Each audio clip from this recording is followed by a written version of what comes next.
And a big morning at the White House. President Trump will convene his cabinet at 11 a.m. Eastern. Negotiations with Iran are set to dominate the discussion. And Brian Hook, former U.S. Special Representative for Iran, is here. Here's a headline from the New York Times. Iran begins lifting months-long internet blackout, officials say. First of all, is that true? Yeah, it does seem that Iran has restored the internet. It's been off for 3 months. Imagine, like in the U.S. economy, if the internet were turned off for 3 months. So that's a huge economic cost on the regime, on top of the economic crisis it's already facing. We saw a report within the last 12 hours that the internet is just like, if you're full go, you're full go, the graph's up here, but it's really right down here so far. Mm-hmm. Right. And that has to be affecting them economically. If you're a shop owner in Tehran, how do you do business when the internet's out? Well, all those businesses are closing.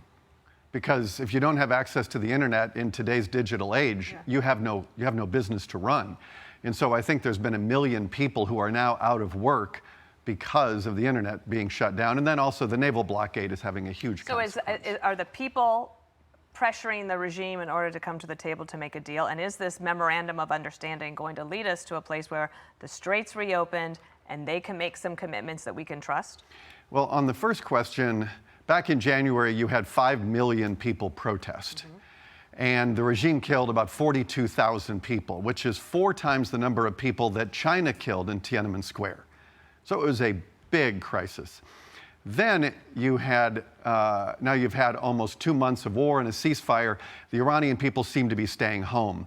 But the regime is worried about the people coming back on the street and then putting pressure on the regime that might then possibly, if it were to cascade and spiral, could bring the regime into a survival mode.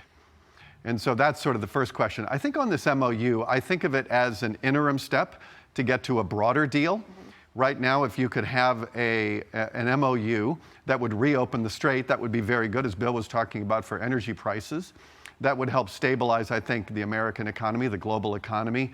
But that would just be a narrow first step toward a broader deal that would address the nuclear program, the missiles, and the proxies. So if that's the case, then if they go into this 60-day extended ceasefire and you open the strait and the U.S. Navy backs off somewhat, this becomes a more prolonged conflict with an uncertain date somewhere down the line.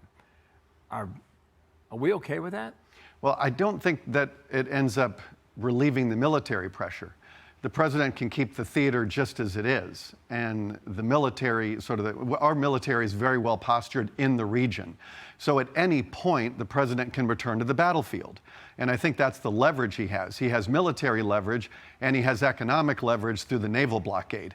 So I think you've got diplomacy that's backed by military strength. And I think I haven't seen, in my experience, remember in the first term, the president met with Kim Jong-un from North Korea 3 separate times. Mm-hmm. Over a year. Yeah, exactly. In Hanoi, they couldn't reach a deal. And so the president walked away from a bad deal. There is very strong precedent for the president not accepting a bad deal. Mm-hmm. So if the talks around the MOU break down, the president can return to the battlefield or restore the naval blockade.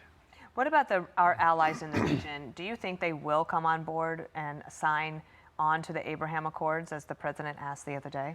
Yeah, our Gulf partners have asked the president to come to an agreement on the MOU, to open the strait, because they need it open. He has asked in return, I need you to join the Abraham Accords, which was a signature achievement of the first term. And I think you have a number of Gulf partners who would like to normalize with Israel. Mm-hmm. They need the political space to do it. But I think it's very good to pressure them so that they can focus on all the benefits that would accrue to them by normalizing with Israel. Seem very smart. Can this administration, can this president get Saudi Arabia to do that? That's a great question, Bill. I know that Saudi has talked about it. It's something that they have talked about diplomatically. I think it's a place that would be of great economic benefit and strategic benefit to Saudi and its economy and its security, because Israel is now providing a security umbrella for other Gulf partners in the region during this war with Iran. So I think there are a lot of benefits. I think Saudi is aware of those. They would like to see something on the Palestinian file to happen first. A And apparently that could actually come up in the cabinet meeting as well. Ainsley told me about that this morning. So it's great to have you in person. Thanks, Dana. Yeah. You're always welcome. Come back anytime, all right? Good to Nice see to you. see you, Brian. Thank Thanks. you. Be sure to like and subscribe for all the Fox News latest on YouTube and catch full shows streaming now on Fox One.